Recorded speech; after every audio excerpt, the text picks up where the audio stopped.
If you're looking to master cold calls and outbound sales, whether you're speaking to a complete stranger, an aged lead, someone who recently opted in, or even someone who's not interested at all in your product, service, or offering, then this training is for you. My name is Anas Dawood, and I'm a sales and high performance coach, and I have been in the door-to-door, B2B, and high-ticket space for over 15 years, and yes, I'm still actively selling. And in this video, I'm sharing what I learned from over 8 figures in sales and a decade plus of sales experience. I'm gonna be breaking down cold calls and outbound sales in a way that has never been taught before, and I'll be sharing some frameworks from the Never Be Closing sales system. And I have to warn you, this video was a surprise. I was in a room with a group of sales savages that had just come off of a run, and one of them asked me a question, and I said, hey, why don't we just put up a camera? So it was very impromptu, so it's as raw as it gets. And initially I recorded this training for a private community, the Ascenders. Then I realized it'd be selfish if I didn't share it with you. So here we are, putting it up on YouTube to give you insane value and serve you at the highest level. And to preface, the examples that are shared in here are super left field, and it's gonna get you squeezing your head and thinking a lot deeper,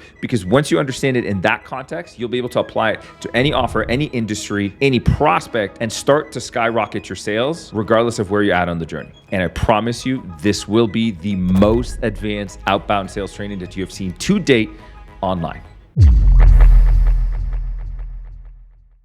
Because the way you sell, and I know it's like you keep it so, but for 7-Eleven, what they do is like. So we got a bunch of sales savages and some epic questions were coming up. So rather than just answering it and it dying in the room here, we decided, hey, let's put it up and serve as many beautiful souls as we can. Can we get an amen? Let's go. Let's give it up. Woo! All right. Okay. This is to give a much deeper insight into sales, to simplify it. And then we can all kind of jump in and nitpick and ask questions and do all that fun stuff. When you think about anytime you're selling someone, okay? And we're going to use the most far-fetched, insane scenario to get you so out of the norm, because I truly believe, that's why I'm always like, learn how to pitch a product. Like if you're like, how would I sell this clip for a mic? Like what would be the value? How would you pitch it? When you get yourself out of selling your offer, your product, your business, your this, your market, you really start to connect and understand sales on a grandiose, insane level. So the thought here is, we're going to use me as the example, because some of you came to my home. It's 2 stories, super luxurious. It's gorgeous, hot tub view, everything you can imagine. There's sound panels, lighting on the top. There's little view. It's missing a little view. Yeah, missing a little view. Write that down. Hot tub, sound panels, the lighting. There's literally a fancy Smart Sweets candy, all the protein on the plane. Anyways, it's got everything. Okay. Relationship with the doorman. Yeah, doorman, security, all of that. Super comfy, ample space. Great price, you know, freaking 10-person diamond marble table, super comfy couch, great bed, everything you need, everything you'd want to need, many backdrops, all of that, okay? So the question is, if you were to go sell me and be like, hey, and let's just talk on the short-term rental, like you're like, hey, I got this, you know, month-to-month Airbnb, it's amazing, let me sell it to you, okay? The question goes, okay, I'm in this home, it's beautiful, it's gorgeous, I have everything that I could need. How would you then go and sell it? Most salespeople would say, oh, it's not sellable. He's not putting his hand up. He's not this. But the truth is, there's virtually very little things that you can't sell against. But the mastery is learning, okay, how do I go and sell this thing to non-interested or not problem aware? Basically, how do I sell this to a tier 4, tier 3, even a fucking tier 5 prospect? Okay, we didn't even talk about tier 5 because it's so insane to sell to one of those. Like that, you're just testing. We'll keep it an open loop and come back to that. Okay, so there's really, and I'm simplifying this as humanly possible just to get the macro scale, is you mix pull strategy versus push. A lot of the old school selling, or what's current right now, especially in the online internet world, is they're like, okay, you get someone, you ask them a bunch of questions, you put them through these stages. That's a lot of like pull selling. You're just trying to ask enough questions to get them to persuade themselves and give you the ammo. But that only works for tier 1 and tier 2 prospects. Definitely very well for tier 1, good for tier 2, horrendous for 3 and 4, impossible. Like it gets through impossible. So you lose a lot of sales. And then that's what people call a bad lead. They say, oh, it's bad lead, marketing sucks. It's like, no, it's about learning the different channels. So push is you can literally sell someone with no questions, 1 or 2, and it's a lot of you pitching. And that happens is, the simplest way is you have to be like, okay, I have to actually understand the prospect. So if you're like first time selling to the market, it's pretty hard. Like you have to start to learn a bit more about your prospects, and you can use your assumptions to guide you to pitch. And then you're adding little pit stops with like quick questions that are very easy to answer. And they just serve the purpose of being like, okay, we're actually on the right track. Like we're saying to the right thing. So if you go, rather than being like, okay, pull approach, if you're trying to sell me, you would be like, someone asks, how do you like your spot? What do you like about it? How long you been there? What do you like? What would you change about it, if anything? I'm like, it's this, that. Right? And then you might not get much, and then you would just portray that as like bad prospect, bad lead, no problem, doesn't need it, there's no urgency. Yeah, because then that's another thing. We were talking to another guy yesterday too. It was like the same thing. Like, what you ask someone, like, what happens if you don't do anything? What happens if you don't do anything? They're like, nothing. That doesn't matter, because they're not there yet. They don't feel the problem. They don't understand it. They don't view it. They don't capture it, right? So then you have to go to, okay, well, how do you're not creating it. You're like, how do I go resurrect this problem that they don't know is a problem?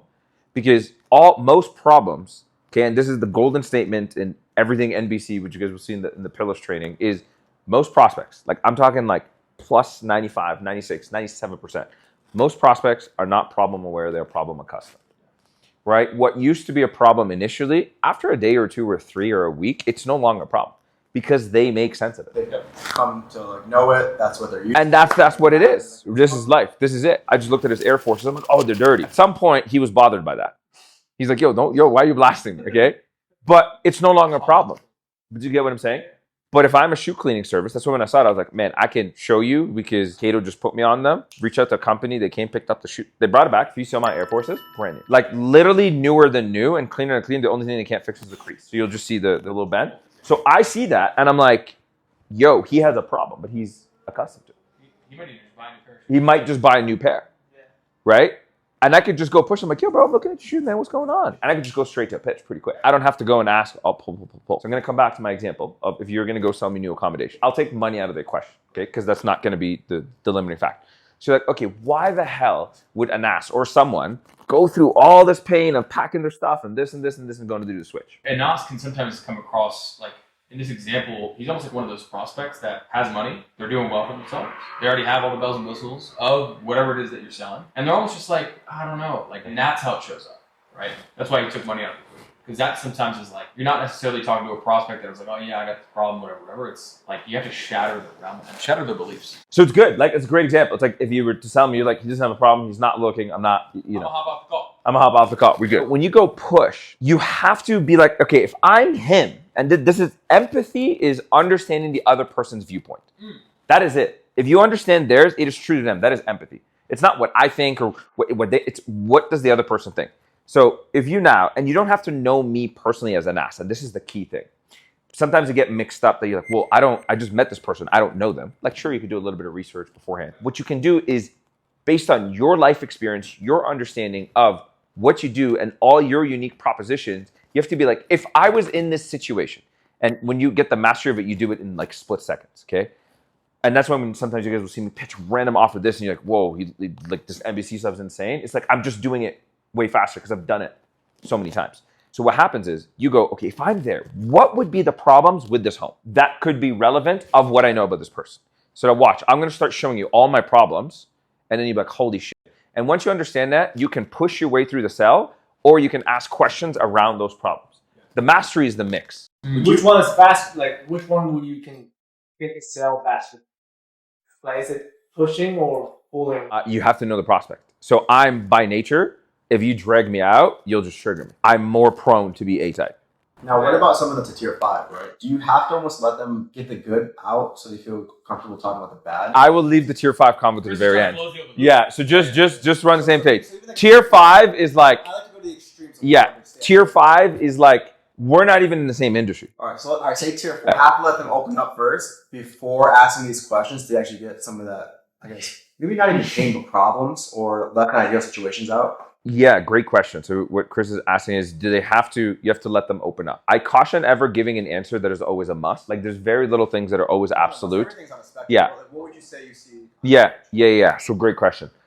Think about this, and think about your friends, peers, or maybe yourself. Some people like to talk more. And some people think if you let someone talk more that you're losing the sale. And I'm like, no. You actually need them to, like, that's part of their process. Do you get what I mean? Some other people are like, bro, what the fuck you got? Get to the point.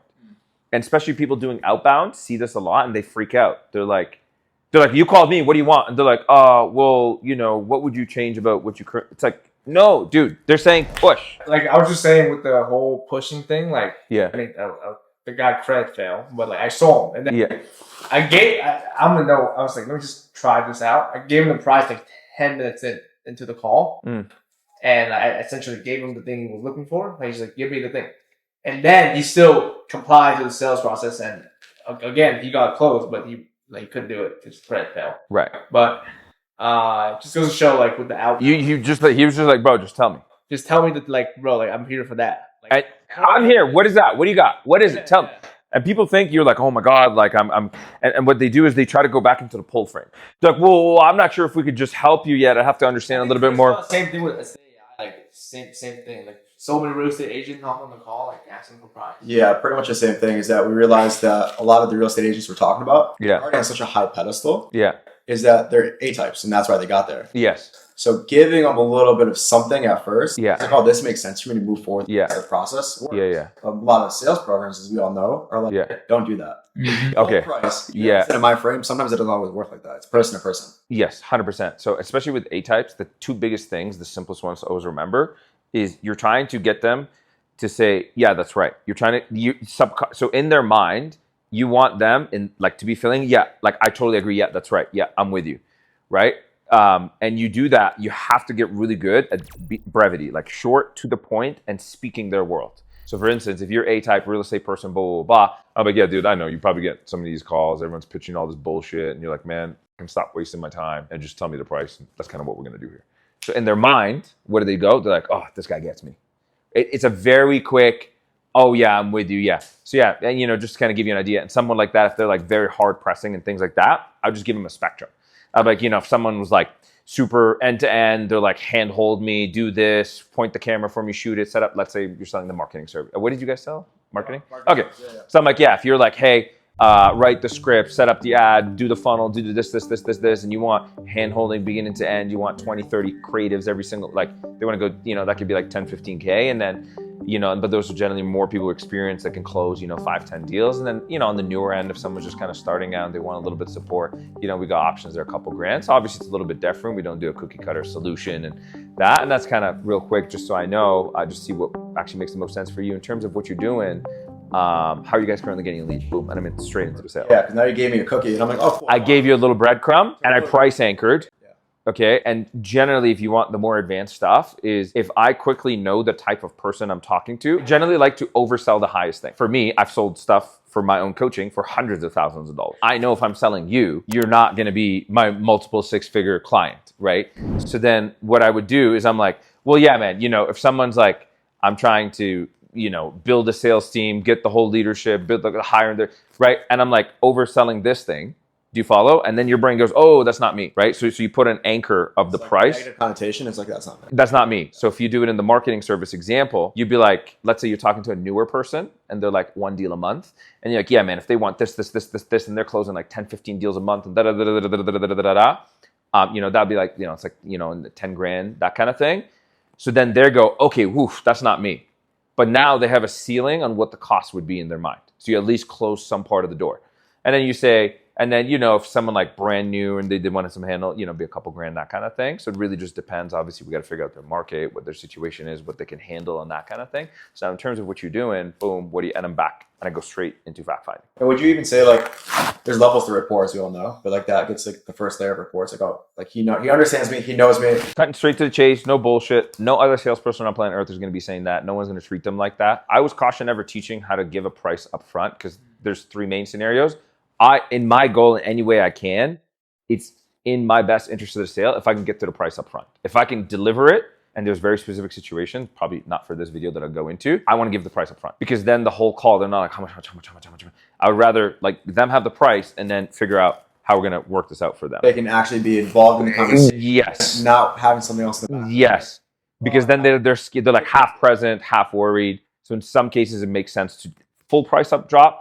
The simplest one that I could teach at scale is do a spectrum And if the offer you don't have doesn't have a spectrum, figure out with the owner, or if you're the salesperson or you're the entrepreneur, figure out how to create a spectrum so you have a higher or a lower. You always want to have an alternative. It just makes your life so much easier, right? Even like the solar guys, when I was like, okay, we'll pitch it that if they do it now, they could do it with X% interest versus that. Like it's easier to create a pendulum. Oh, we could save you, it could be $70, $90, $120,000 on the extreme end. It's the same thing. We're just doing it inverse when we talk about solar. Or, if someone, smaller home, they get a little bit of shade, maybe it's like $40,000, $50,000 on the term. Again, it's a little bit different, but we have to learn more about you now in terms of boom, and I'm back in it. So now they have this anchor. Do you follow? And whenever you give that spectrum, it relieves the itch and the price pressure. Do you follow? Even though we went on a price tangent, but it was a great question. So I just want to close the loop before we continue the thing. Did that make sense, or did I create more questions? Yeah, a lot of sense. Yeah, absolutely. Okay, see, that's called a pit stop, what we just did there. Did it create more questions? What questions does that? Buyer? I kind of see your head turning. Like, what other? Yeah, I knew I'd just throw a whole bunch of stuff. So I'm like, as I'm looking at you, I'm like, what's going through your head right now? Maybe drop a comment so we can fill it in. Shout out to the people that are watching right now. Yeah, shout out to you. Okay. What questions do you guys have right now? Just drop them below. Yeah. So coming back to the push-pull, if you're going to go and sell me on the new home and stuff, okay, you don't have to know anything about me personally. But the things you have to know is what I am as a prospect. For instance, I create content. I coach people. I sell. I have team. Do you follow? So you think content, brand, team, coaching, sales, leadership, high performance, taking care of my life, da-da-da-da-da. So you don't have to know Anas personally, but if you're selling me and I'm a business owner and a coach and da-da-da, like you can kind of know, okay, he's doing these things. Do you follow? So now you're in your mind, some of you guys will know, you hear me talk about the assembly line and all of that and figuring out all the different buckets. I'm like, okay, quickly I have to go, okay, what are the things that would be important to him and what of those could be affected by his living situation? So for instance, I can go quickly to content. Okay, content. What's the most important things when you film content? See, you don't have to know me as an ass. You have to understand the thing. Good lighting. You need Wi-Fi, lighting, upload speeds. Wi-Fi, upload speeds. Upload speeds are huge, not just download speeds. Upload speed. See, but that's a nuance if you understand internet. So for internet, fun fact, you have a download speed, upload speed. Download is when you're scrolling, watching stuff, downloading videos. Upload is I just created this video. It's in 4K. This is in 4K. This video right now, probably at this point, is like already 9 gigs. 9 gigs can take a few hours to just share on the drive to go to my media team one time. To get it then to school, then to get it to Google Drive, then to get it to, like, those are multiple uploads. That can now take 6 hours just because of bad upload speeds. Do you follow? My house right now, I've tried every vendor. I'm like, I will pay you anything. I've tried every company under the sun. Starlink, okay? I had a Starlink. Okay, like everything. 2 Starlinks. Okay, tried 2 different ones. Tried 2 different models to do it. And the point is, download speed, I can get 600 megabits per second, if anyone understands those terms. Upload, maxed at 30. There's the Wi-Fi, and there's also, because we listed a couple things, yeah, it's like, is it a content-friendly space? You can't shoot content if you have people banging on your doors, if you got noises outside, because these mics pick up a lot of stuff. They pick up a lot. Mic is insane. Yeah. Right? It's not even the same mic that Anas, that I have right now. Like, that's a whole different mic. Yeah. Like, if he breathes heavy, it'll pop up. It's probably listening to me breathe. I'm dying. Yeah, my leg is in so much pain. I'm dying. Yeah. There's people that could be like geographically specific to where Anas hanging out that could intrude just by outdoor noises, which again could be a problem. Yeah. Because now he's gonna, like, let's say he gets in a state of flow. Boom, and there's noise and a construction and a banging and a scream or a car. So based on that, some of the questions that you're kind of bringing up could almost be like, cool. So your space right now, I mean, like, how's the content going for you? See, these are the levels of depending how intimate you are with your prospect. Okay, well, Anas, I looked up, if you're smart, you're trying to sell me real estate, I'd like to move into a new spot, go creep me online, go look at my content, notice that I have a lighting issue, right? Then bring that up. It's like, hey man, like I know, like, dude, does your house even face the sun? Because now there's specific times I can film if you don't know this. Because when the sun's on this side, I get a lot of natural light. And you guys have seen a lot of the artificial light, the reflector, the this. Here's another problem. With the reflectors, the more mega light you put, the hotter it gets. You've seen how much output I have to put. Like if I'm on Zoom, like I'm yelling. So it conveys, that gets me really hot.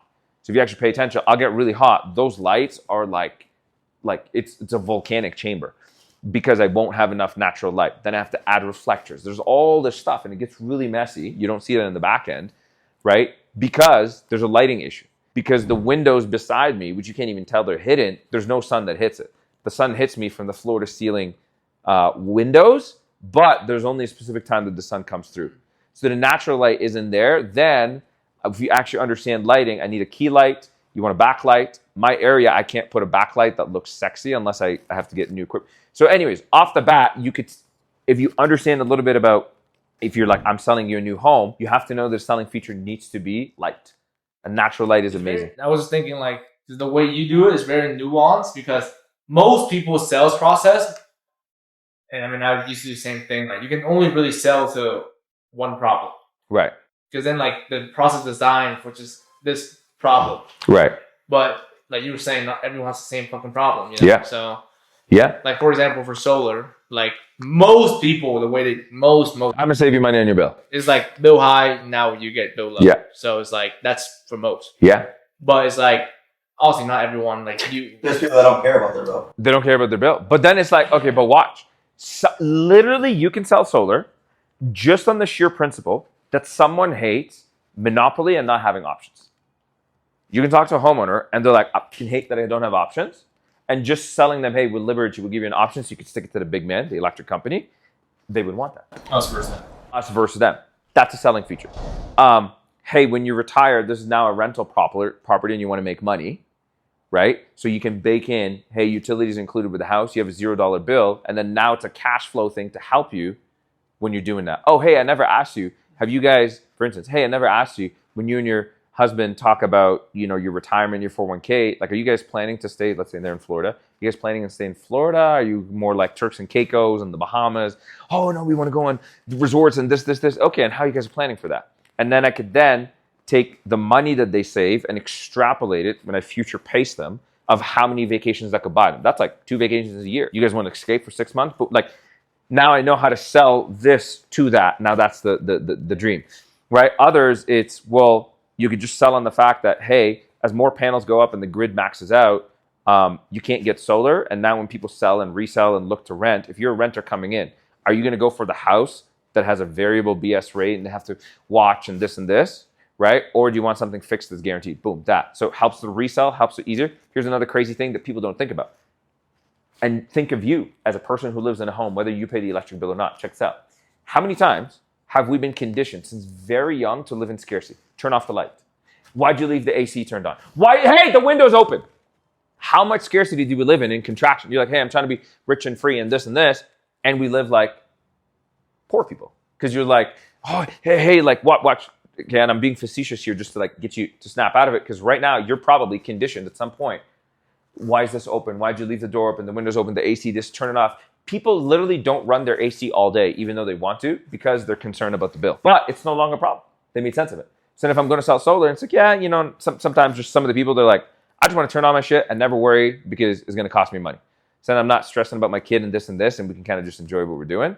I should probably even ask, you know, some people, they're like, okay, we're going to turn the smart thermostat at this time, and they're trying to be super efficient. Are you guys kind of, because are there, you've done solar, are there people who nitpick every interaction? Of course, especially the guy with like the lower bill. They have low bill because they're in contraction mode. They're like conservative with their. So is the sell here about saving them money or is it about giving them freedom?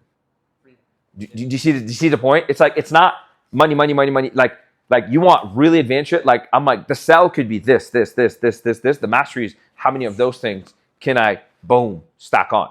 So if I go back to the house, the content, lighting, because you look like you want to share something, Chris.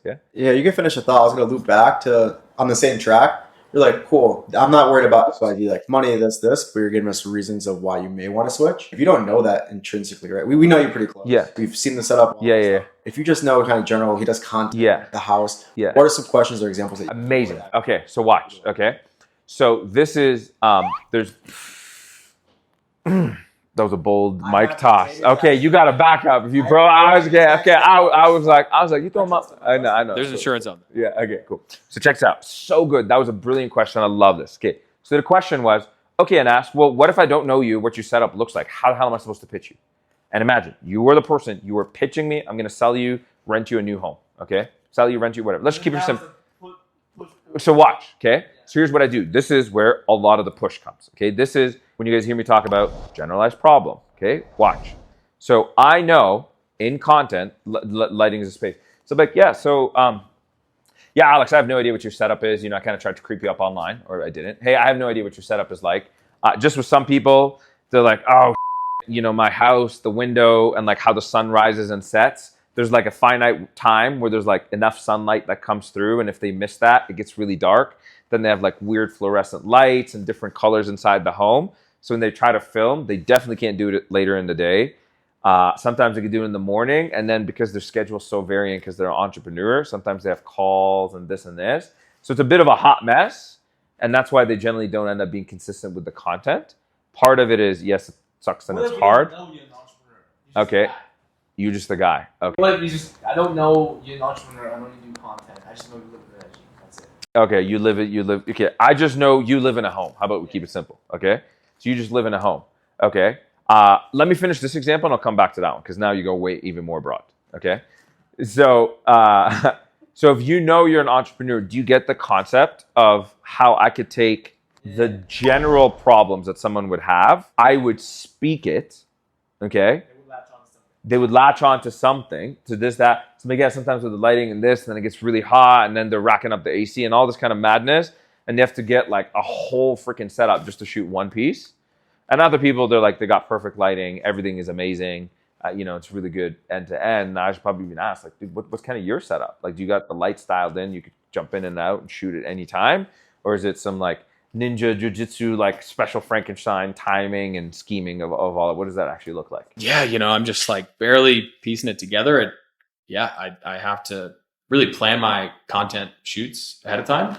And yeah, I mean, I could probably live without changing the setup. Yeah. I mean, it would even have to make sense. It seems a lot. And then in terms of the backdrop, just because I know sometimes, are you using phones or cameras to film? We're using phones. Okay, cool. So with the phone, sometimes what happens is you're like, I look good in the shot, but then it's too wide, and then you got like a weird bed, or there's like this odd ornament that shows up. So like you have a nice backdrop, but you can't capture the essence of it because then you're either too close to the camera, right? There's like weird angles. Yeah. Now with your shoot, is it like a clean setup? You can have the camera there permanently, perfect backdrop with the lighting. Yeah, I'm going to attack, hold on real quick. Now you could attack, let's say we finish the visual side of the content setup, attack the auditory, right? We're now doing the visual, we're doing the backdrop, we're doing the lighting. I can attack auditory. And then like with some of the homes, again, all of them are different. There's just based on the setup and what they have and this and that. So there's like an echo or like a reverb. So sometimes when they talk, like, do you use fancy mics or are you just using the built-in? Just using like a Shure or DJI? Yeah, Shure, okay. Yeah. No, I was about to say, like, essentially you just throw out like baits of like possible problem. Like you don't know, let's say there's like 10 possible problems. Yeah. And they might only have 2. Yes. You just throw out baits. Yes. And whatever they bite on, you like, yes. And then that's the lever point. Yes. Yeah. Yes. You throw the bait, Eli's like, that doesn't happen for me. Yeah. Oh yeah, and you just throw another. Okay, exactly. So that's the concept of, as when you hear me talk about generalized problems, from the NBC flow, especially when you're more on the outbound side, right? So I'm more on the push side because I don't know, but I have to know what are the possible problems. So then I'm like, it could be this, could be this, could be this, could be this. And in general, I'll try to like ping a couple of them and then like scoop. But like, yeah, you know, sometimes with people, there's like a lot of echo and this. Other times it's like, here's how it sounds. Sometimes with people, there's crazy echo and then they mic picks it up and then they have to do a lot of post-production, whether them or the team. Or they live on a busy street and there's like fire trucks and noises. And then others, it's like lighting is not perfect. They have to have this messy equipment every time in and out. This whole process and they're like limited and then add in a busy schedule and it's a hot mess to create that consistency. And I should probably ask, with your current setup, is there like a sacred place anytime if we're like, hey, let's go jump into a shoot right now? Sound, lights, quality, everything is perfect? Or is it more contextualized and there's a lot of moving variables that we got to consider? I think that's a major point that you don't want to overskip, is that having like a generalized problem. Most sales processes don't have it. It's like, oh, you're here for this reason. Now we're boxing someone in, they might not have the same problem. And then just so we're on the same page, this is the current problem that you're going through? Always, every single time, right? Yeah, okay, gotcha. But then the way that you list out the problems, like, yeah, but I'm sure like yours is perfect, right? Yeah. You're no longer assuming they have the problem, they're going to tell you. Yeah. Right? And then we know what our focal point is moving forward. Yeah. 100%. Yeah. So the generalized. Right? So like, I'm not going to, imagine, because watch the inverse, okay? And this is where you can trigger the crap out of someone. Okay, watch this. So tell me about your lighting setup. What does it look like? Do you have a light? Do you have a key light? Do you have a reflector? What about the trop? It feels like an interrogation, or it takes too many questions to get to the thing. And once it takes too many, it's almost like this, like there's like a bank of like really good questions that you have in your back pocket when you're in sales, where the more stupid the question, the more it kind of just keeps getting played out. That's when the prospect's perception use the authority, it goes down. And that's when you start getting questions like, listen, can you just tell me what you do and like get to the point? Like, what do you guys charge and how you guys do it? It just kind of keeps chipping away. So you start building that sales resistance because they're like, you start building that sales resistance because now they're like, this person just wants to chat. Versus like, oh, where you're actually, you good, man? You're actually talking, and it's like, okay, cool, we may be able to help, and you're the one that's saying it. Because if you're telling what the problem is, they might not latch on. Yeah. You keep on asking, like some people just don't know. Like for example, yesterday Anas showed me something. Like I didn't really know how to even voice the problem. But that goes back to the empathy behind really understanding. I'm just like, I don't know. Like I don't really want to do it. We did a slam close. He just didn't know why. He's like, he was against it. And all I did is I'm like, I'm in him, and I knew exactly what it would be for him. And I just did, what was it? It was like a 3-minute pitch. Yeah. There was no fact. I think there was like 2 questions in there quickly. Yeah. And then boom, close, committed. And then you put. And then he picked, and he literally picked. Yeah. No, we were clapping for him. We made him go. Yeah. Now we're here for a month. Now we're here. Yeah. Yeah. So coming back. So I want to close. I'm going to give the mastery distinction, okay, of why you can't just keep asking the questions. It's because of the context and the pre-frame of how you're there. So meaning, if I'm talking to a tier 4 or tier 3 prospect, in short, they're not saying, I have this problem, I'm looking for your solution, please help me. So by default, you don't have the cadence to just detective ask them a million questions. If someone opted into an ad and they're like, you help me find a new home, that's what I'm looking for, that's what I need, I'm here, great, I can come in, dude, what's important to you in a home? What are you looking for? What's the current home have, the new one? I can go into straight fact find. Now it becomes a very pull conversation. Do you follow? But if I'm talking to a tier 3, tier 4, where they're like, I don't know, like not things are good, like it's not fun, and I'm trying to sell you, persuade you. When you guys reached out, who are you? Yeah, who are you? You guys reached out, this and that. I'm not going to be like, well, tell me about your lighting setup, right? So when I do throw in the generalized problem and they catch on something, boom, I get some interest, and now it allows me to move the sale forward because now they went from like, I'm very problem unaware, I'm not interested, to like, okay, wait, tell me a little bit more about this again. Yeah. Would you? Right? Nas, right, mentioned in the 6-7 things he mentioned earlier, the things that he innately believes, and he mentioned things that he truly values as a person. He said high performance, right, and coach, and health and wellness. Now I know Nas really well. I could judge that off that. I know he, through his actions, that he is really healthy. But even if, let's say we were trying to talk again about moving, right, and the whole situation, if you could find out what he was really, really worried about, what are people that are really healthy worried about? Getting sick and disease and getting unintentionally or involuntarily something like impacts their life. Like someone coughs in their face while they're at the grocery store. They're just like, oh my gosh, like I am so healthy for this exact reason. So people, don't do this, right? And so if you go and loop back to, again, maybe location and like where he's, and I know this from Anas, obviously, because I know where he lives. Yeah. There's like some homies that hang out sometimes outside. It's like the most beautiful everything, and then there's, for whatever reason, right on the outside, there's like people like on the street, there's like a bridge that comes up. The people there's like a couple homeless guys. They'll just chill there, and they'll smoke weed, or sometimes I don't know if it's a crack pipe, but it's a pipe, and they're smoking something. Some kind of smoke. And then the smoke will just blow up to me. Yeah. Right. And I would just like, sometimes I'm like, I'll get out on my patio and it's like nice and like taking the sun.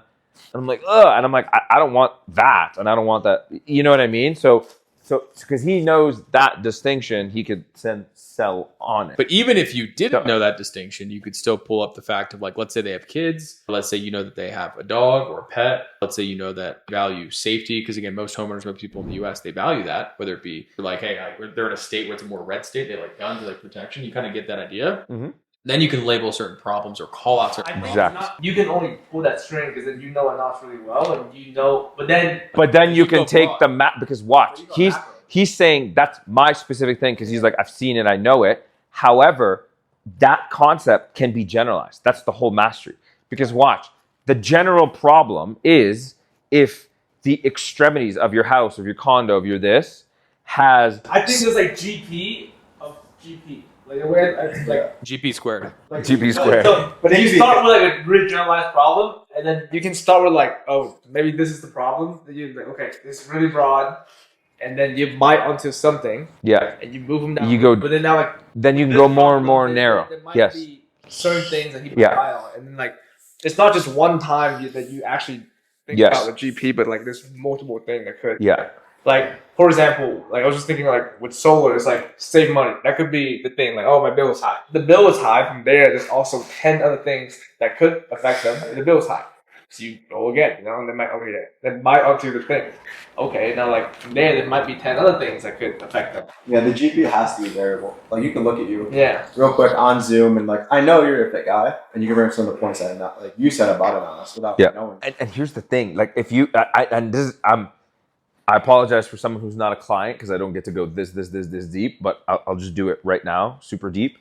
And if you looking to go a little bit deeper, DM the word Ascender. Ascender, baby. And we'll talk about Ascender journey looks like. But on the real is this, okay? He said fit guy health. Here's the thing. Again, if I'm selling you a new property to move into, I now have to go, okay, health is important. What impacts health? Sleep. So then I have to go and attack what's the bed, pillow, temperature, gym, all of that is like.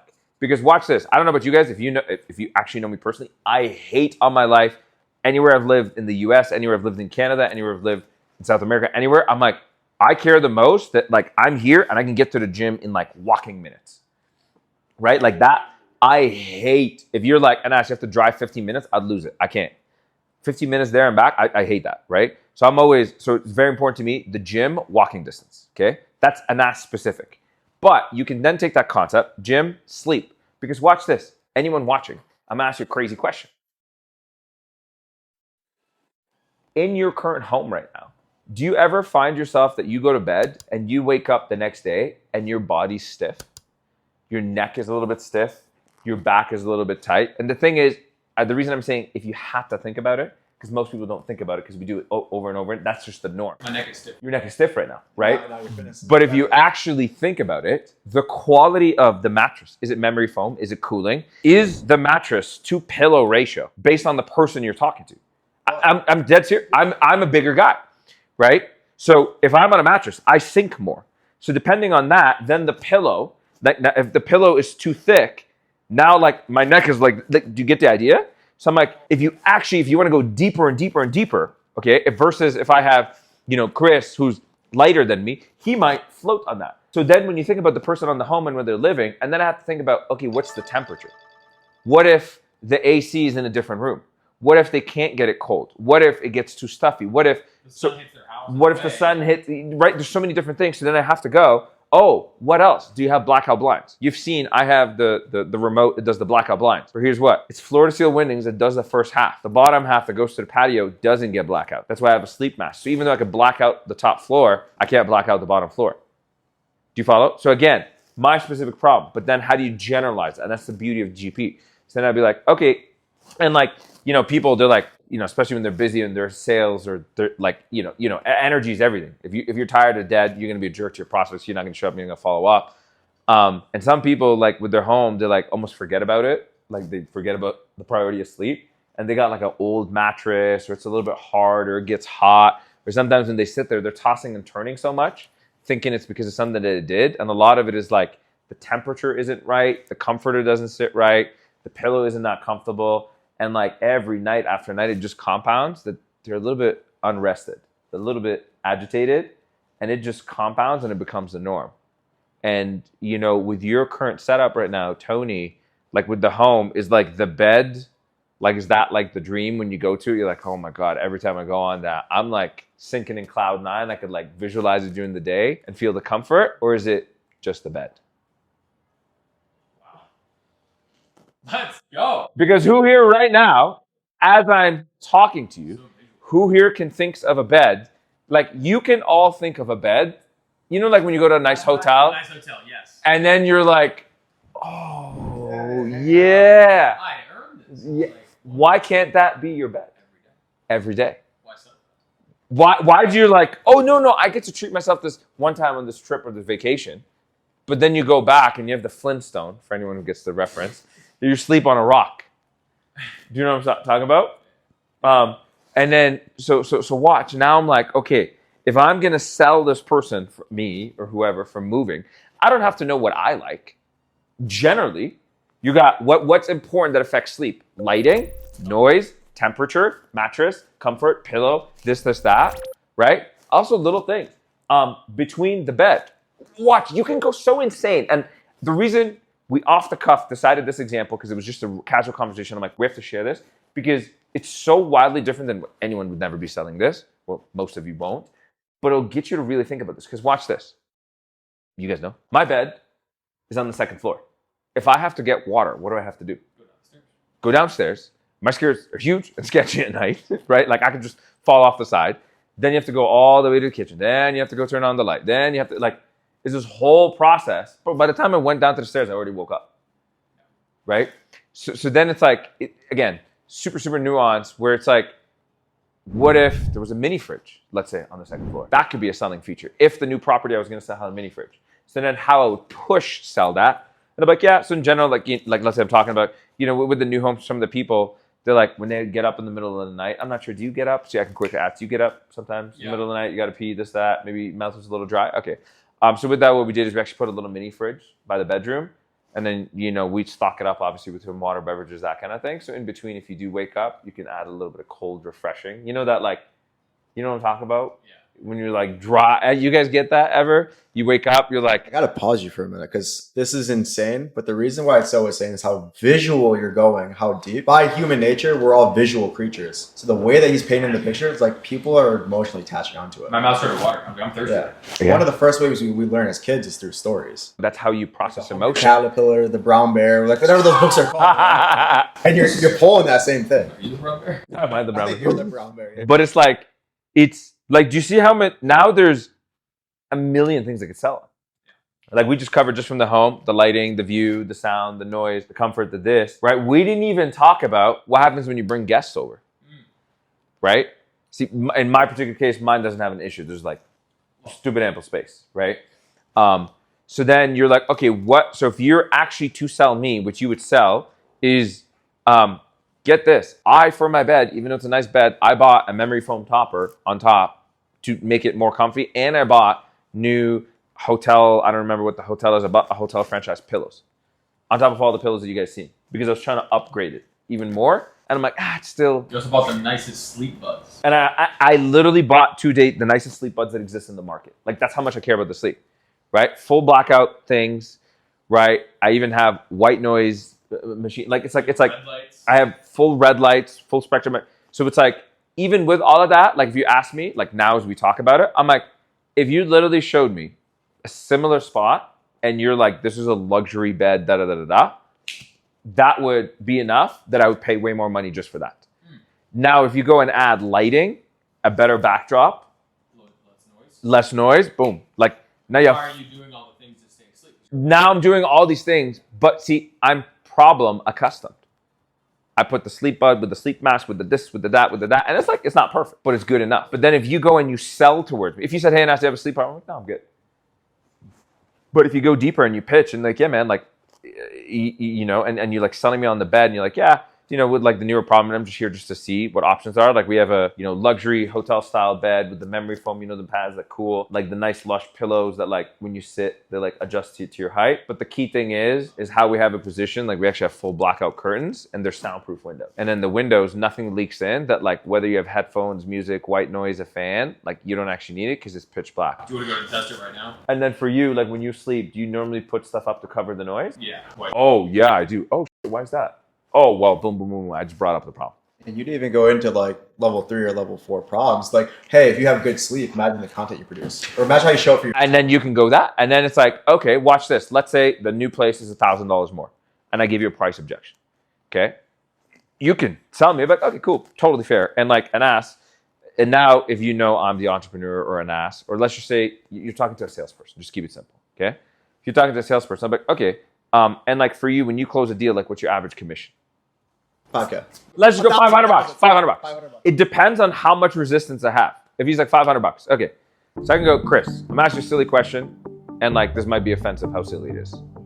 Do you truly believe if all that changed this next month, is you got immensely better rest. We're like, when you like wake up, you're just like, those days you're like, man, I'm like dialed, I'm ready to go. I don't need a coffee. You're like, boom, I'm good, even with no workout. If you got and tapped into a lot more of those days where you're on fire, you're not getting a lot of those afternoon crashes. You're not 4 o'clock, like, holy shit, I'm done. Because you got better rest, like that your brain's firing a little bit more. So you show up better for your prospects, for your clients. You got that energy to follow up and push through. Because like, you know what I'm talking about. Like sometimes right now on a sales call, you get an objection. You're like, oh, you just don't want to deal with it. And it's not because you're bad or the prospect sucks. We're just sometimes a little bit fatigued. Isn't that true? Yeah. Okay. So do you truly believe if you had even like 10, 20, like just better night's sleep, that you could recover, that you can help your cognitive thing, you can physically restore, you could feel a lot better? Do you think it would be impossible for you to close 2 more deals? No, definitely not impossible. I know. That's why I said it's silly, because sometimes we're like, well, man, I don't want to pay a little bit of extra money in this. I'm like, listen, you're in sales. The only thing is to level up the sales skills, get more energy, and get more leads. And we know the one multiplier is getting more energy. Because when you have that, guess what? You can go hunt and kill leads all day. You can sell, close, serve, and show up a lot better. Because when you fire it up, when you got that life, everything is so much easier. And that's what we're trying to help you here. Yes, we'll help you with the content and the lighting and all of that. But what I care the most is to help you summon the best of you every single day. And the way I can do that for you personally is by getting you that quality sleep. And I know it's hard to think about, and I know it's hard to conceptualize right now, because it's like arbitrary. I'm like, better sleep, what does that actually mean? The only reference I can give you is, if you had to think, like when you had that nice rest, those nights you're just like, yeah, I'm pretty sure my close rate was like the highest. okay. It's hard to compute. So let me support you and help you duplicate a lot more of those nights. And I'm not saying you're gonna hit it 30 nights, but I'm saying we're gonna get you to hit a lot more nights. So you can carry that momentum, not just for you, not just for the business, but so you can smoke every other closer in the business and be an example. Can I do this for you? Guys, I left my credit card away because I knew this moment. What? Spoken to my soul. Yeah. That was pretty good. Wow. And if you geek out on love training like this, then click the link down below to join our free Ascenders community, where we go live every single week, where you can ask your questions, role play, and so much more. Just click the link down below and we'll see you on the other side. How's that? We're just... Guys, I'm not even trying to get a new place. And I just like, okay, take my... I'm looking for a new bed now. Right. That's one value prop. Now, here's the thing. So if this is a tier 4 prospect, the assumption is they're less educated on the thing. So I would educate more. If he's talking, like, let's say I'm talking to Elias, for example. I know he's deep into high performance. He's way more educated in this stuff. So he would understand the exact intricacies of this. If he's not, then I would add a piece in my handle. So I'd be like this. So this is what it would look like. Because sometimes they're like, Anas, give me the one line for an objection handle. I'm like, it's actually contextualized. That's what I always, even with the clients, I'm always like, objection handle is the last thing to teach because it's the most advanced if you want to get at the highest level. So if he's not educated about anything, like high performance and all this stuff, I now have to fill that gap. So I would say, so Chris, it's not common knowledge. Most people don't know this, but I just want to give you a bit of context. If you look at like the world's top, like you can go Dr. Michael Beers in North America today, at least best of my knowledge, #1 sleep doctor. Okay, if you go into the biohacking world, if you go into 20 years of study and research high performance, same across the board. They'll tell you all the same things. When you sleep, you want your room on average, and I'm just giving the average, 65 degrees Fahrenheit. That's like 18.5 Celsius. You desperately need like the right bed, the right mattress, the right this. And because the key thing is when we sleep, on average, you need to get 5 sleep cycles. So every sleep cycle is about 90 minutes. And that's in it. You hear those terms, you get the REM sleep. REM is for the brain cognition. Deep sleep is for the physical restorative. Light sleep is kind of just overall. And between those different stages, not to overcomplicate it, some is if you don't get enough REM, that's when you wake up, you're like rested, but like your brain's off. You know what I'm talking about? And then there's other days where you're like, man, your brain is off, but like there's that like, you're fatigued. Like you're like, I'm here, but like you're kind of struggling. You kind of struggle. Like you're like, mind's on, body's off. And that's because of the different stages, right? And there's different factors into those. But the idea is when you get enough REM sleep, when you get enough deep sleep, right? Your goal is you want to get 5 sleep cycles. Okay, so that's 90 minutes, 90, 90, 90, 90. That's why they say on average sleep about 8 hours, because 7.5 hours gives you 5 cycles. Most people, what they do is because they sleep, they wake up in the middle of cycles because the bed's uncomfortable, they're tossing, they're turning, it's not the right temperature. They have to get up, now they can't fall back asleep. All these things happen. They're like, okay, I got 2 cycles in. They compromise the 3rd. They try to get the 4th, and then they're abruptly, so they're like 3.5, 4 in. Sometimes maybe they get 5, right? So it's just, there's so much yo-yoing in it. And then, do you know what happens when you're tired? Eat shittier food, less disciplined. You don't want to work out. You don't want to do the hard things. Give up easier, procrastinate. And the worst part is, for most people, I'm not saying this could be for you, you seek more stimulants. Everything else is being brought down. Everything goes down. So you stack that, take a couple L's at work, not close some deals, you dead under the water. And then that's the negative momentum cycle that we go down. If the only one thing, if you ask me, like, and ask, someone's like, it's so funny, even for my clients, like a lot of times when people like hop on and we talk, and I was like, if I never taught you anything about sales and I just worked on the high performance stuff and helped you optimize, literally you could double your sales. Like, no exaggeration. Bro, you need to show up for these people. Like, so true. But this week probably, it's just chaos. Like when I'm, You feel it. You're like, I'm in chaos. right now I'm like dying. You're done. You're like, there's a million things happening. He woke up at like 4 a.m. Wake me up. Because your sleep's went off and you feel Yeah, it. every day I So- sleep, die, probably working out now. You notice it. Was this the hardest week of sales so far? Yeah, coach. Okay, not a logical. We're just asking a question. It was hard. Was it harder or easier? Right? Like that. You just have to share your experience. And yes, for context, like we've been traveling. We had no sleep. Lots of travel, Yeah, a lot of travel, different no beds. habits, And 100%. that's your guys' travel. Tony and I traveled like 2 weeks before that. The thing is, Yeah, you travel nothing for a is while. planned. Like I didn't know I was going to Medellin until like the day before, and I didn't know I was going to, like, everything is like.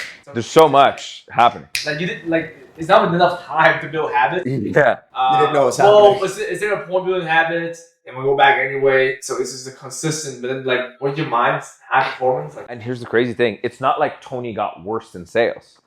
The only thing that changed is the energy, the physiology. Arguably, his sales skills probably got better from being in it for so long. For so- with yeah. other people. Like, Skill went up, down, yeah. energy went down, boom, sales tank. Do you follow? So the mastery in everything, like in anything of like the never be closing sales system, what I hope, as we're kind of sharing it, no pressure. I don't know, you guys tell me, did you feel any pressure? I felt empathy, No, I felt yeah. empowerment, I felt support, I felt knowledge, authority, all that stuff. And it's learning. And the truth is, it's learning like, how do I serve this person? What's important to them? What's relevant? What are they accustomed to that they don't know is a problem? Where do I need to educate them? Like I just educate. Who here is an educated on the sleep learn something? I'm just curious. Yeah, 100%. Okay, and if you're watching this, drop the word sleep if you learn something new about sleep. how long has the video been on for? 57 minutes. It's like so many gigabytes.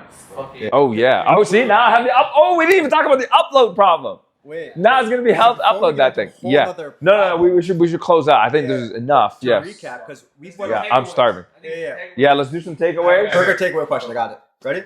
We went over so many different things in NOS, and you're giving like spit and fire back and forth. We started this conversation. How do you actually open up a conversation with tier 3, tier 4? Mhm. Can you give us like the quick recap or workflow of like everything we covered? Ah, so beautiful. I love that. That's probably the best question to ask. Maybe. Could be. Okay, so then let's contextualize it to this scenario. Don't eat that. That's got sugar. We don't eat that. Toss it. That's right. That's just What is sketch. that? It's a granola bar. It's the same that we don't eat that. Okay, cool. All right. So he was like, I'm feeling like crap. I thought we eat it. See, No, spit we're like gonna. crap. You want? Nice. I'd say when It's steak. we're having sushi and steak. Done deal. Okay. Okay. So, okay, let's do it in a specific scenario that would serve the most amount of people. Yeah. So maybe outbound Yeah. for the outbound scenario. Yeah, would that be helpful? Yeah. Say you called me, whatever product you want to be selling, and I'm Okay. just like, yeah, maybe I'm problem custom. Like I'm good. I'm good. Yeah, I like that. I like that. Okay, cool. Should we pick a product then? Okay. We do, I mean, we're right now, like you could say, question is, let's say you're outbounding people that have opted in like months and months ago to learn more about how they could break free online by starting a marketing agency. And Okay. they might be in the 9 to 5, they might be a sales rep, they might be just, somewhere around those lines. And they are faith driven and they want to obviously get community, a tribe, they want to break free online, find that purpose. Technically not obvious, but yes. Okay, Okay. that's a good one. Yes. Okay. And yeah, the community we sell is, again, a tribe around. So let me recap the question and then you can correct me, okay? Quick solution, bro, move it. Okay, someone opted in a few months ago, and they're possibly a 9 to 5er. They're in construction. They're in anything job Yeah. that make $100K a year. Uh-huh.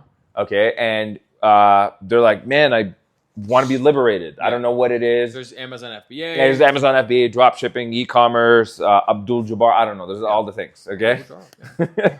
There's new things you guys don't know about. Okay. So now this person opted in, let's say 3 months ago. They were kind of interested, escape the rat race, as they call it. Yeah. And then I show you how to build a real business, faith-based as a Christian, that glorifies God. Yes. That helps make an impact and helps liberate you, and then I help you get your first 10, then 20, then 50K. Sure. Through the business. Yes. Is that more or less? 100%. Okay, cool. Oh, this is so good. Okay. Woo! Oh, all right. Woo! Okay. So I'll be the lead. Ready? Oh, whoa, we're going straight into we're a gonna role role play. play. Oh, no. Okay, no. He's going to go structure. I'm going to do structure. Just keep it easy. Yeah. Yeah, most tangible structure. Again, like age lead, like, dude, got hit after 3 months of being in the database. Okay, so this is good. After 3 months in the database. Okay.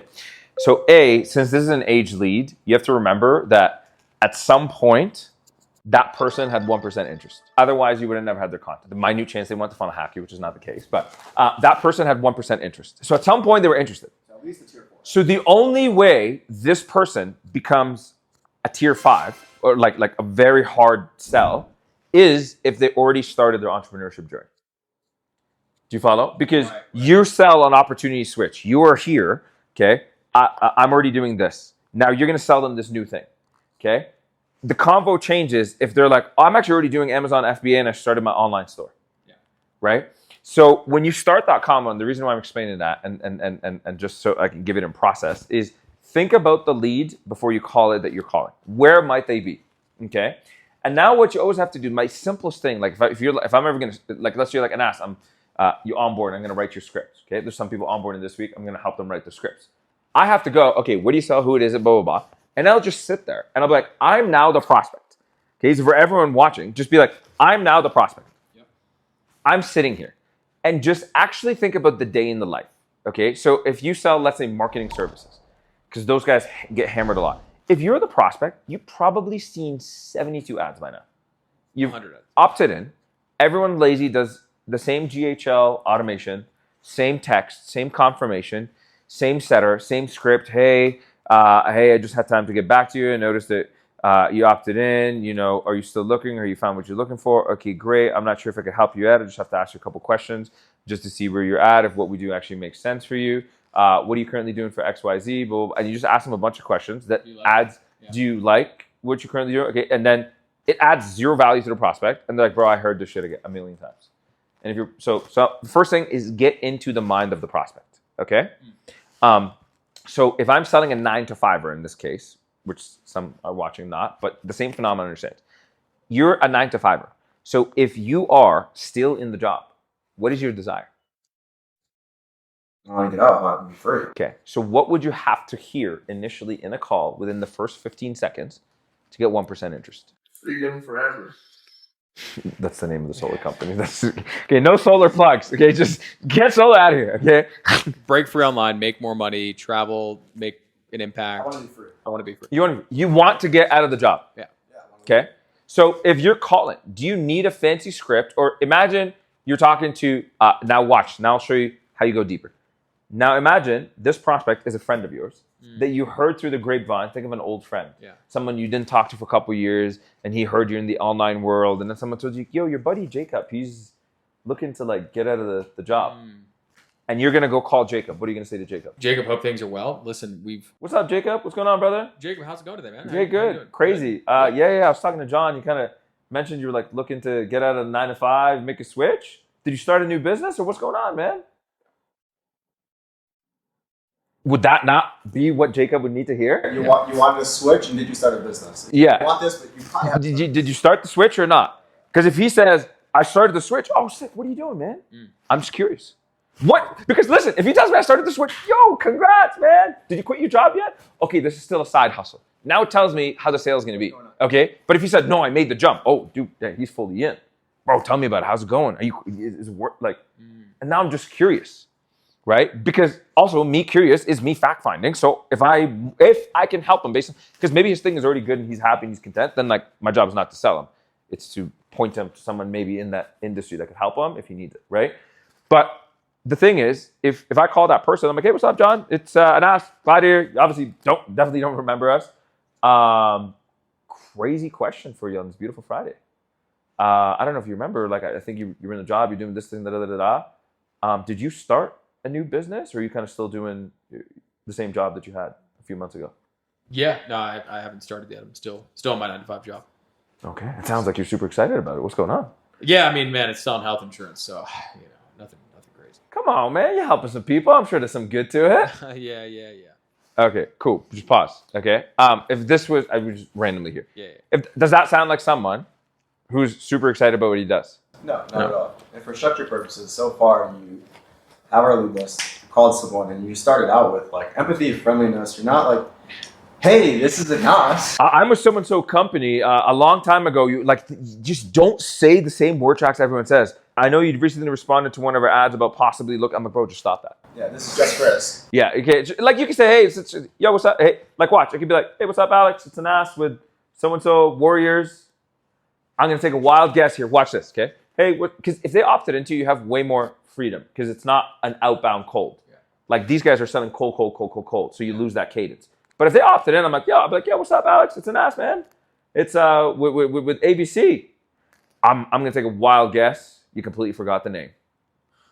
And they're like, yeah, I did. I'm like, man, that hurts. Okay, I won't take it personally. So I'm still gonna be nice to you, but I'm just playing.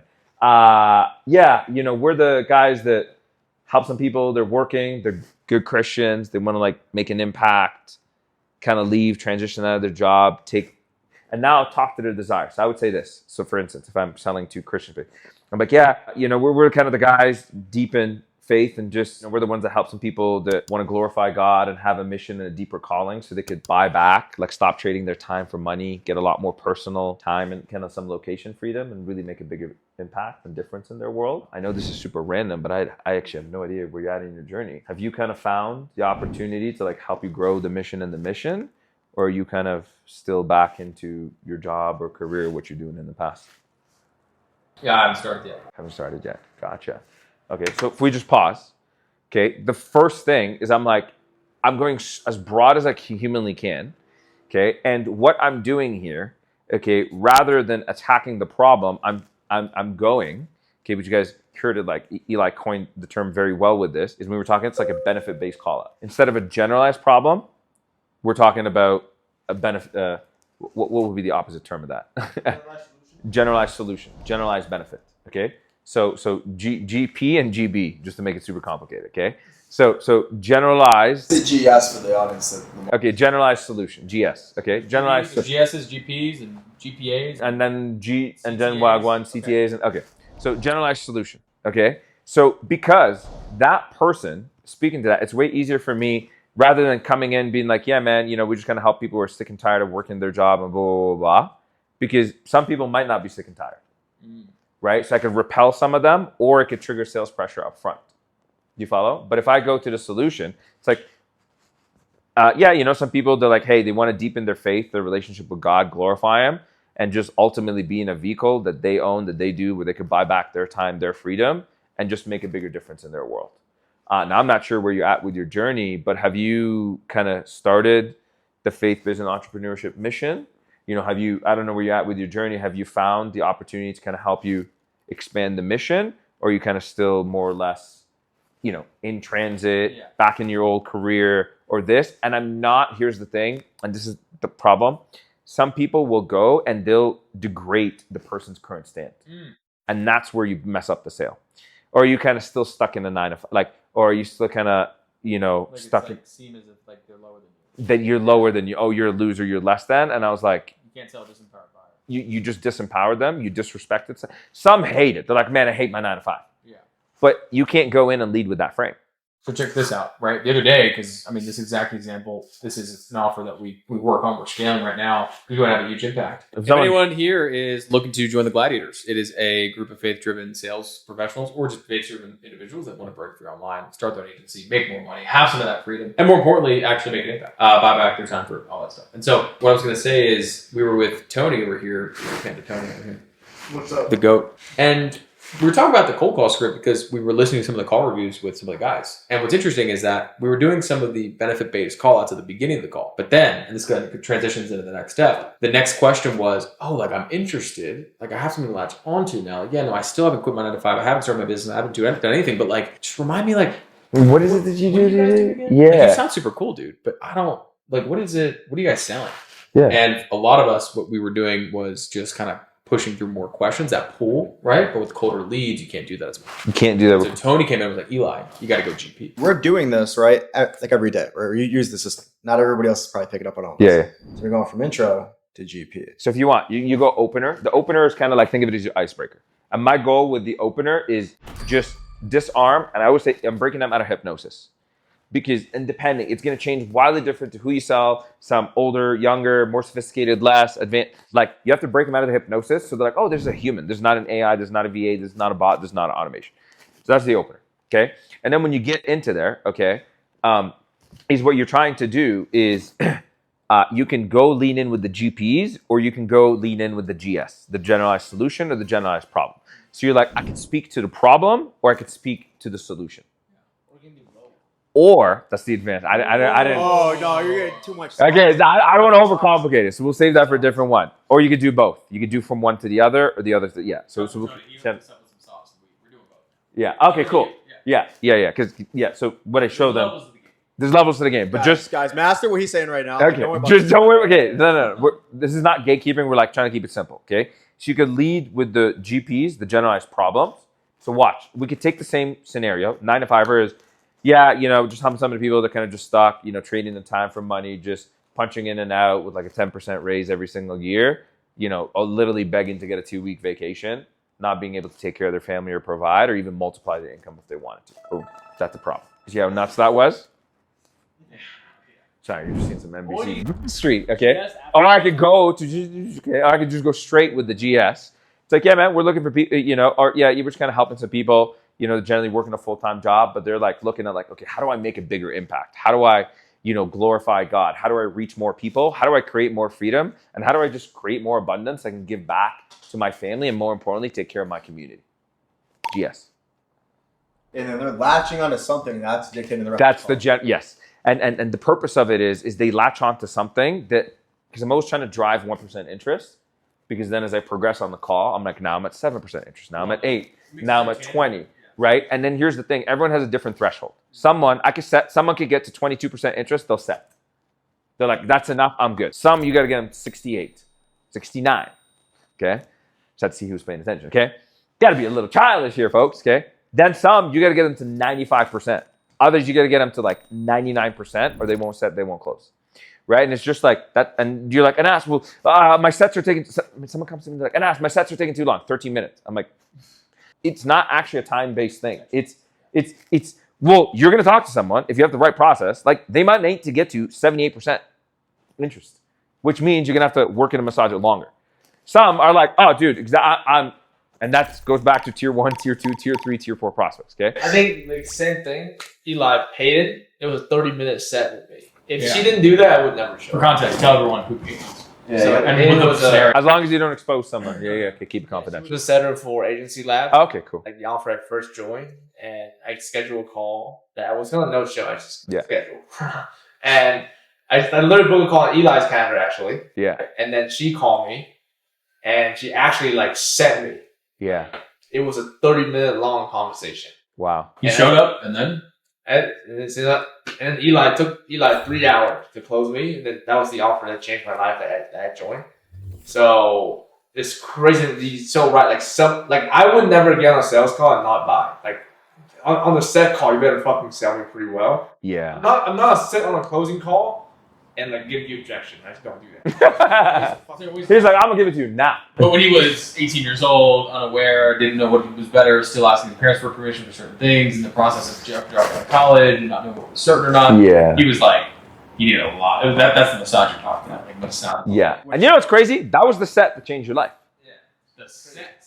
The set is what changed your life, because then it led you to eat, like, and we would not be here. Because of that one setter who stayed for the 30 minutes. But let's actually give it up. Shout out to Peyton. Yeah, we should clip this and send it there. I don't know who it is, but I'm gonna send it to you. What's that? Okay. Is she looking for a job? She dropped price on a set too. She told me the price. I like her. Okay. You guys gotta help me find her. Okay. I would have not shown up without knowing the price. Like she was. But She was nuanced with it.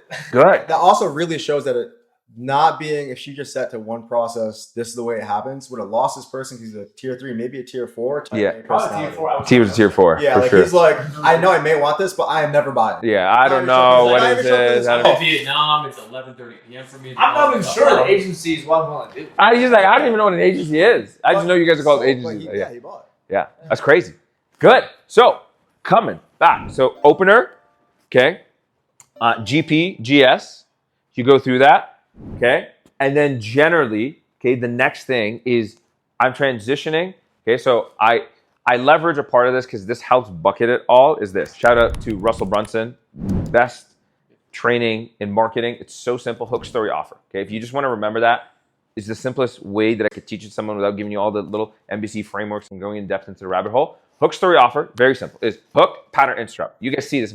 What's going to stop my attention from scrolling? It's the same thing on a call. What's going to get them to stop? Story is this thing. What am I going to captivate them with? The GP, the GS, or the narrative, the this is this, that they're like, it kind of like, okay, this is kind of cool. And then the offer is it's a question, it's a decision, it's a CTA, it's a commitment, right?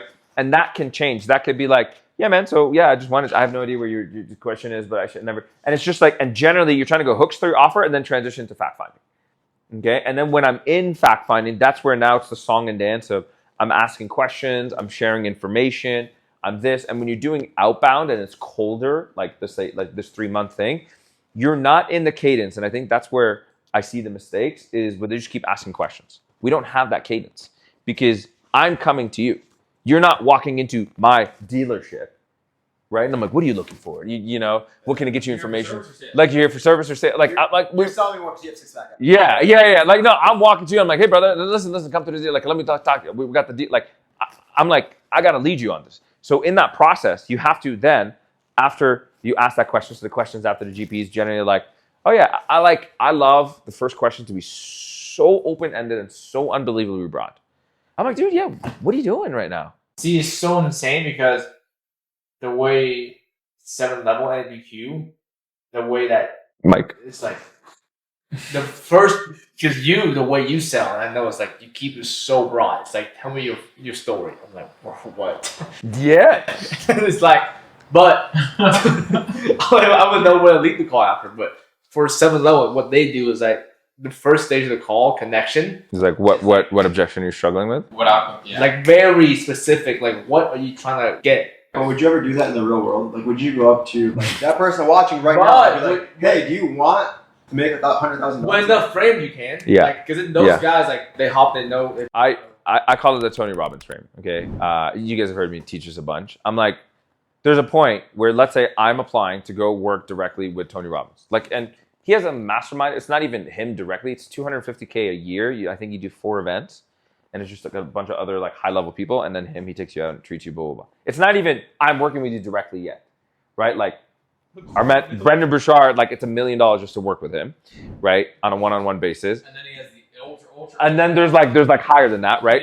So imagine you're like, I'm applying for Tony Robbins to coach me.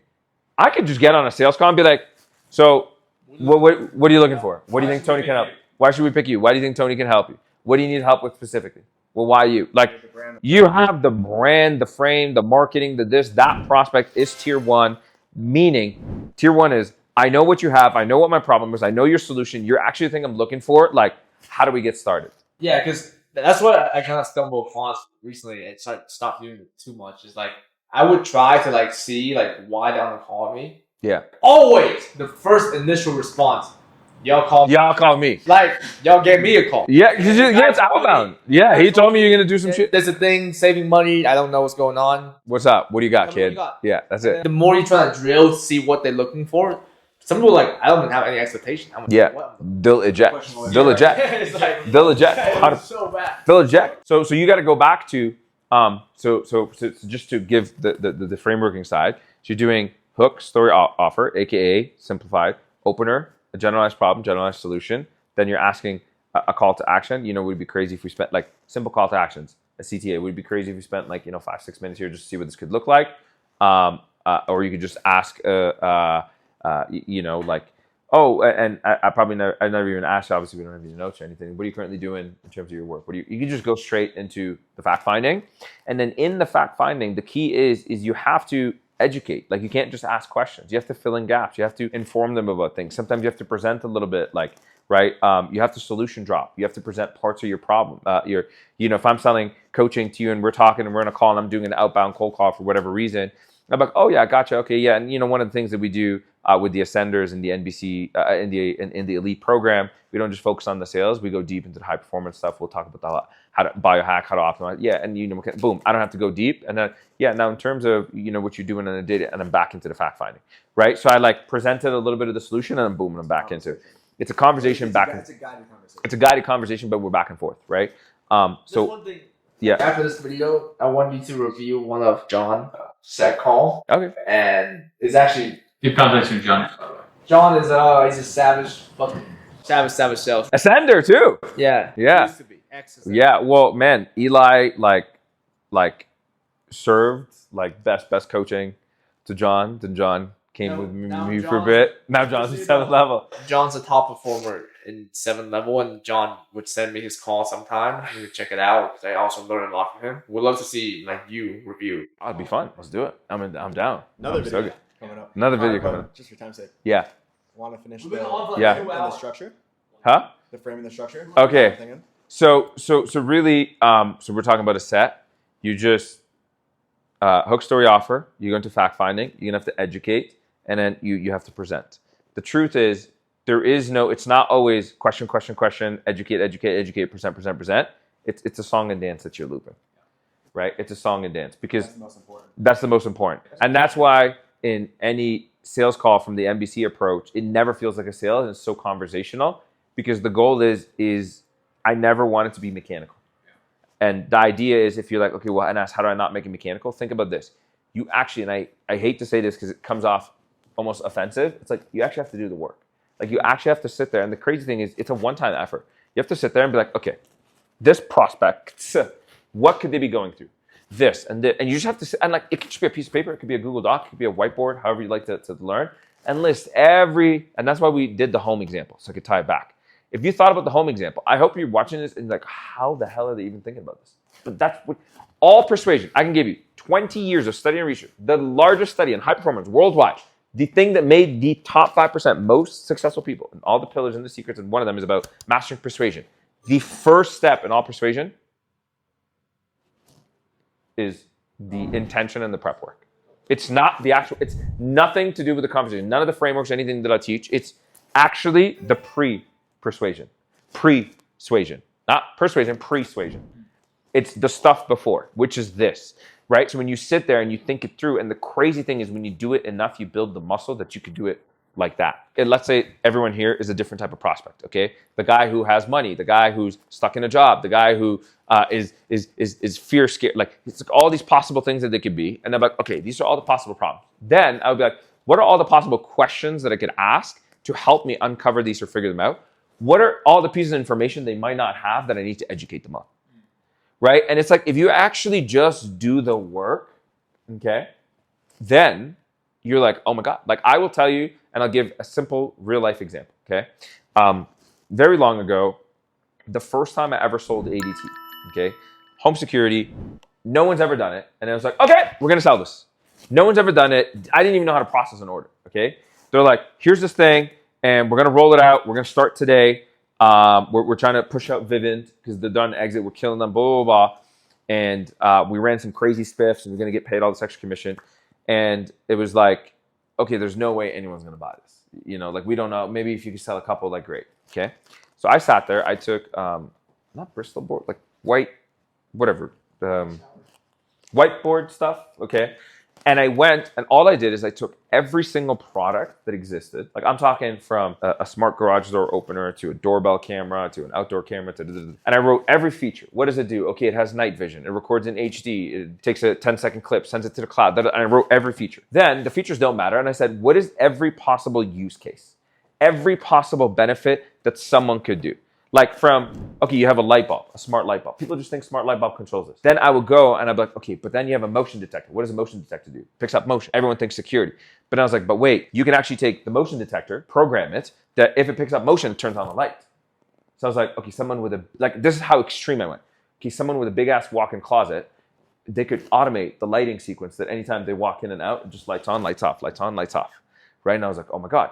Or I was like, okay, at night when people wake up, like this is how much thinking, this is what I'm talking about. Once you learn all the features, I'm like, here's all the things I know I could do. And I was like, okay, at night, people wake up and they like try to go to the bathroom and then they turn on the light and then they like wake up and it's this weird thing. So what you could do is you could put a motion detector or you can do the lights and program it that after 11 p.m. it only turns on at 20% brightness. So then this way, I was like, okay, I could sell it in a way. Here's how I'd reverse engineer the question. I'm like, oh, and when you guys like, I don't know if this happens to you, some people that like wake up at night, they like go to the bathroom, they turn on the light, they're like, oh my God, like I'm waking up.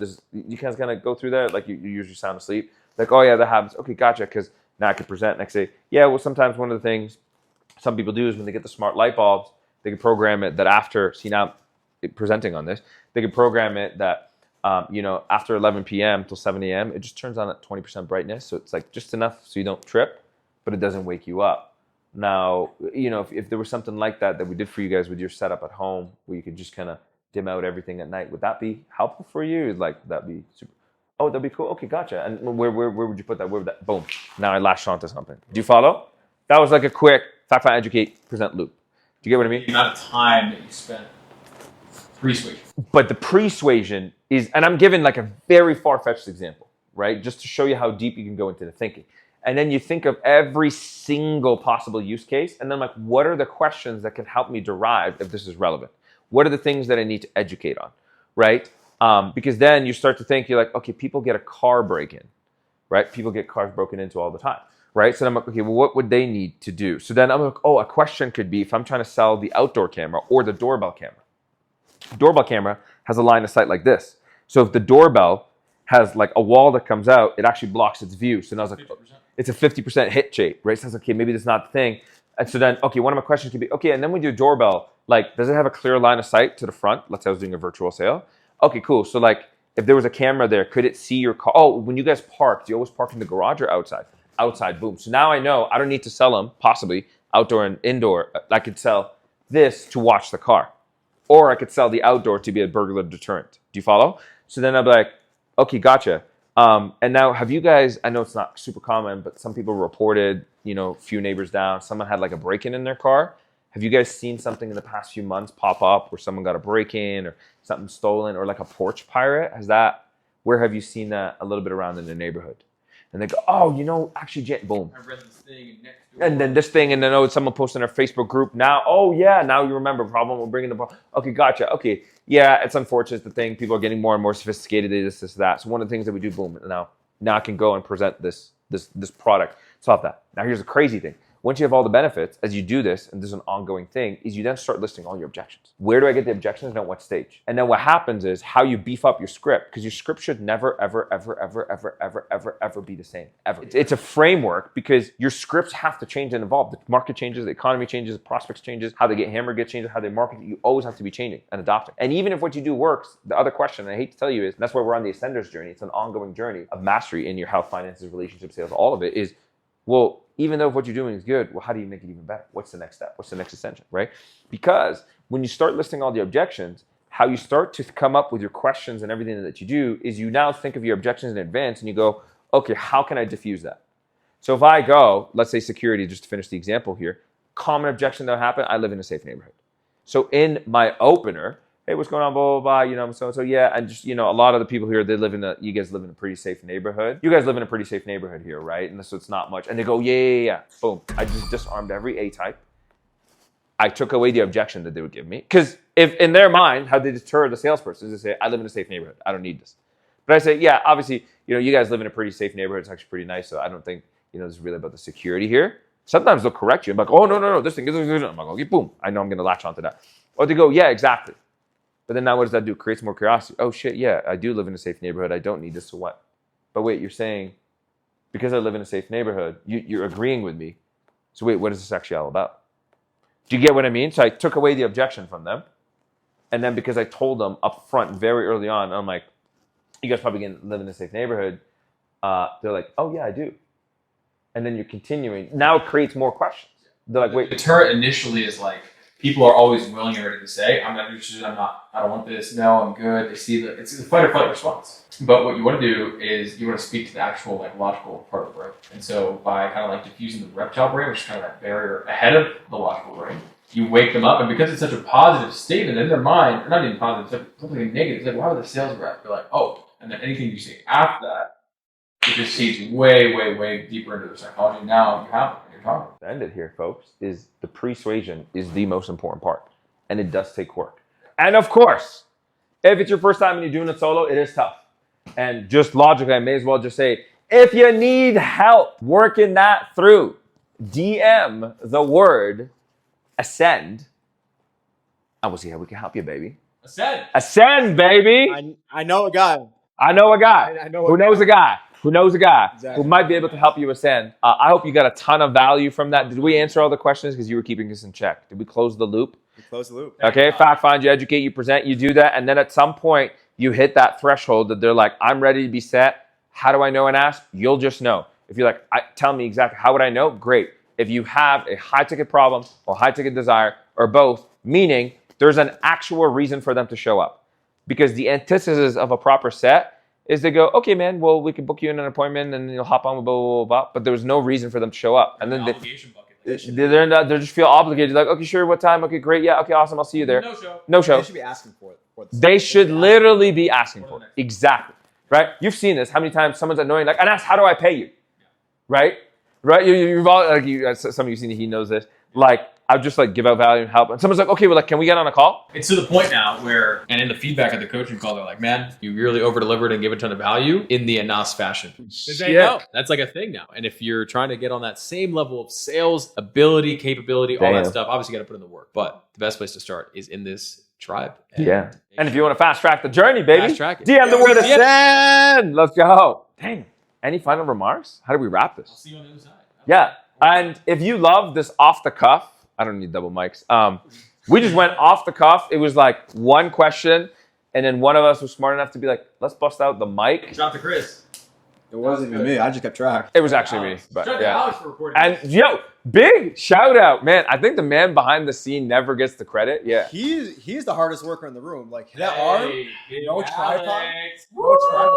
No tripod. Off the cuff, just so we could do it. Comment, how stable was the video? Yeah. All right. Okay, we got to give him, everyone going to give him a massage, then we'll buy him one. So thank you for tuning in. If you love this, drop your feedback, drop your questions, drop your comments.